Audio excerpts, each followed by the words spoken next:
আসসালামু আলাইকুম বন্ধুরা, সবাই কেমন আছেন? সবার জন্য জুমার দিনের শুভেচ্ছা, জুম্মা মোবারক। দেখেন, আমাদের দেশের রাজনীতি আর এই দেশের রাজনীতির মধ্যে আকাশ পাতাল ব্যবধান। আমি আপনাদেরকে দেখাচ্ছি।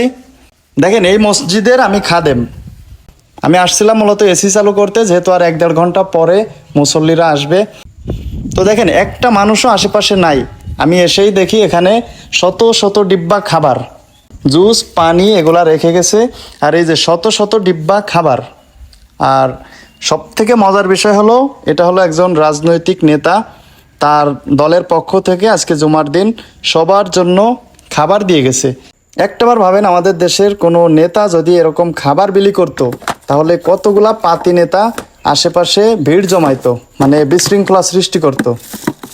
তো এটাই হলো এদেশের রাজনীতি। দেখেন, তাদের প্রচারণা এভাবেই করতেছে। তাহলে বুঝতে পারতেছেন যে এই দেশের রাজনীতিবিদরা আসলে কতটা সুশৃঙ্খল। মানে শুধুমাত্র আমাদের এই মসজিদে না, প্রত্যেকটা রাজনৈতিক নেতারা তাদের নির্বাচনী এলাকার প্রত্যেকটা মসজিদে এমন খাবার বিলি করে এবং খাবারের ডিব্বার উপরে তাদের রাজনৈতিক প্রচারণা অর্থাৎ শুভেচ্ছা বার্তা পাঠিয়ে দেয়। তো এটাই হলো এদেশের রাজনীতি। তো সর্বশেষ একটা কথা বলি, রাজনীতি হতে হবে সুশৃঙ্খলভাবে, যেমনটা আমরা এদেশে দেখি। আমরা বড় আফসোস করি যে আমাদের দেশের রাজনীতি যদি এমনটা সুশৃঙ্খল হইতো, আমাদের দেশের মানুষ যদি সভ্য হইতো, তাহলে না জানি আমাদের দেশটা আরো কত উন্নত হতো।